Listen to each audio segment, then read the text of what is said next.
c'est ton moment de lire l'air. Mais si tu traverses une mauvaise période, alors regarde cette vidéo jusqu'à la fin. Parce que le message que je vais te donner va littéralement changer ta façon de voir cette situation. Ok? T'inquiète, je vais pas te dire que tu vas lire l'air. Même si, bon, on verra. Ok, reste jusqu'à la fin. On va voir. Si je suis gentil, je vais pas les dire. Alors mon ami, les moments difficiles, ce que tu dois comprendre, c'est que ce sont des moments clés. Des moments clés dans une vie.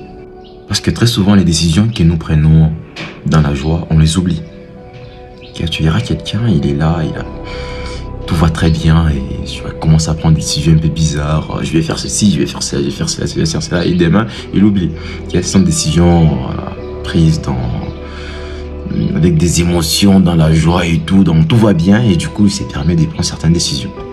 Mais par contre, les décisions qui changent réellement une vie sont des décisions que tu prends lorsque tu es vraiment à terre. Ok. Tu traverses des moments difficiles, tu n'as plus la force. Tu as tout essayé, tu te dis non. Là, c'est fini. Ok. C'est bon. J'abandonne. Mon ami, en ce moment-là, tu prends une décision. Une seule décision, celle de continuer à te battre. Mon ami, c'est fini. Ok.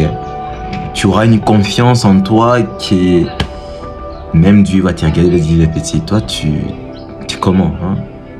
Mon ami, ce sont des moments clés dans la vie. Parce que ces moments-là, les diables te regardent et te testent.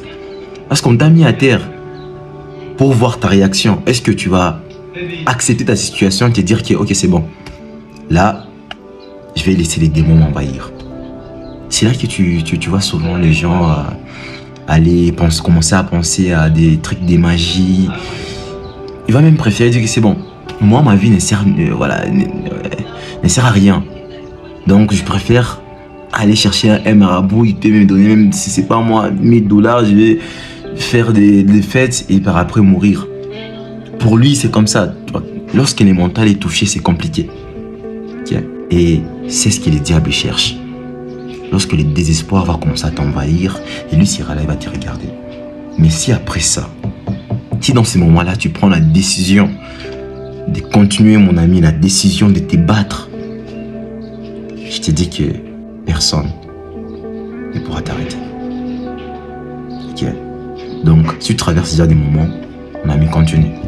Bats-toi. C'est ton moment de lire l'air. Mais c'est important. Ok? Parce que les personnes qui ont eu déjà passé par ce genre de moments sont des personnes qui ont soit gâché leur vie, tout simplement des personnes qui ont eu à passer des niveaux et à être des personnes vraiment charismatiques, des personnes qui inspirent maintenant les autres. Ok? Donc force à toi mon ami, surtout n'abandonne pas. Ne te dis pas que c'est fini, ne te dis pas que non, là je n'ai plus la force. Tu as la force en toi mon ami. C'est comme à la salle de sport. Tu peux être là et te dire non, c'est fini, je peux encore soulever des poids et tout. Mais tout est une question de motivation. Tu dois regarder en arrière et te rappeler le pourquoi est-ce que tu t'es bats, pourquoi est-ce que tu dois te relever. Et là, mon ami, je te dis que dès que tu te connectes à ton pourquoi, le pourquoi est-ce que tu es en train de faire, ce que tu es en train de faire, c'est fini. Ok? Personne ne pourra te battre. Tu te battras jusqu'au bout, okay? Jusqu'à ta mort. Donc, force à toi et surtout, prends courage, mon ami.